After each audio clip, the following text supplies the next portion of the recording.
Hi folks, hope you're doing well. So, do I think that Mrs. B or any of the pastors will get in contact with me and try to arrange a meeting within the next 22 days? No. I don't know. I hope that they get things sorted out with God. The reason why is because at the moment, I was watching a video earlier about people talking about Man United fans and the Man United manager being deluded as to where the club is right now and everything about that. Well, I've done videos talking about church and people of church being deluded about where church is, and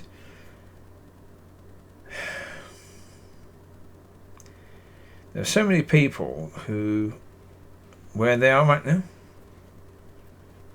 they are absolutely and totally destined to an eternity of hell.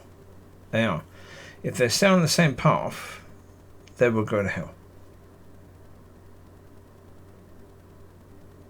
And right now, one of the worst things that happened in the 1970s,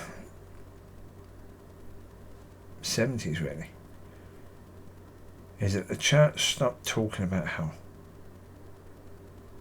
Stop talking about the reality of hell.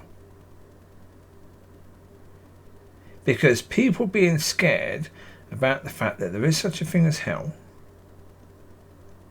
and that the words of the Lord said, if you do not bear fruit, you'll be cut off and thrown into the fire. The fire is supposed to be hell. That's why in church they don't talk about fruit, because they know if they talk about fruit, people will be aware of the fact they're not bearing fruit and therefore go to God to get that sorted out. They will make sure that the pastors and leaders of the church will all be sacked, and they should all be sacked. Every single member of leadership in the Oasis Church, the River Church, and the Community Church of God, every single member of that leadership should be sacked. I'm not saying that they can't reapply for a position. They can.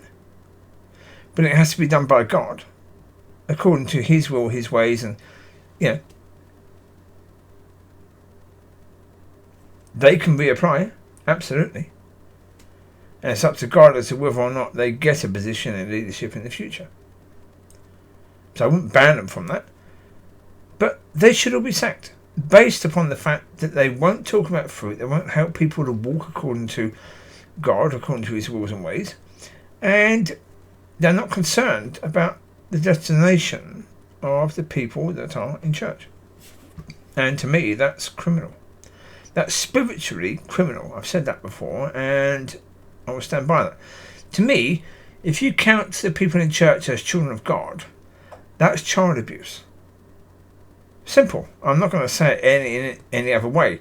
That's the reality. The leaders of the churches are committing child abuse, spiritual child abuse, which I'll say is a damn sight blinking worse than worldly version, because spiritual means you spend eternity in hell. Now, okay. Hell. What is hell? Right now, even the people that don't believe in God, they live in a world where there's a degree of peace and a degree of hope. Anyone who doesn't have hope, what do? They try and kill themselves. Anyone without hope will try and kill themselves. Right? If they're in a hopeless situation, they try to end their lives. In hell, there is no peace, there is no hope.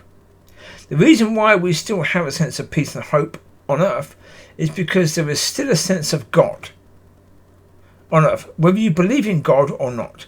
In hell, there is no sense of God at all. At all. It's utter, total darkness. No light, no hope, no joy, no peace. It's torture. And guaranteed, the demons are going to be telling every single person who goes to hell how many times, if you don't believe in God or never did, how many times you walked past a church and you had a chance to sort that out. That's going to be bloody torturous to every single person. They're going to wish that they could go back and just go into a church. And those people that were in church, oh my God.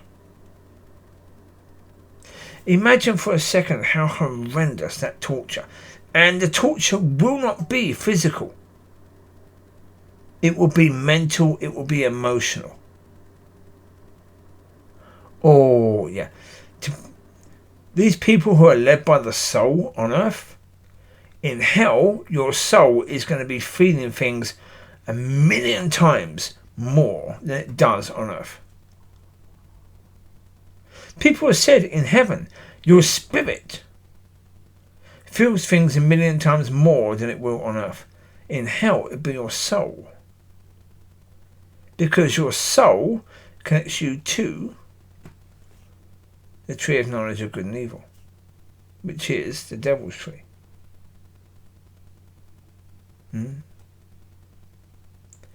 That's the one that leads you to death and decay.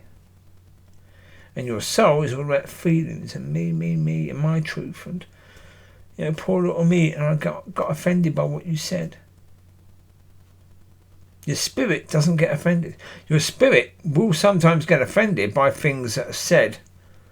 Like people saying they're Christians and leading people to hell.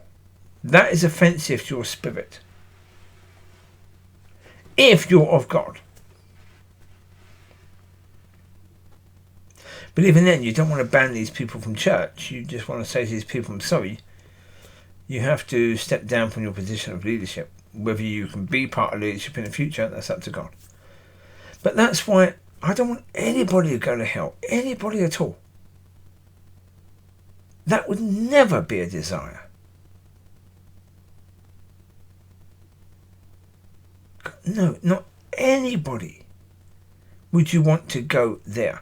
Because that place is bloody horrendous.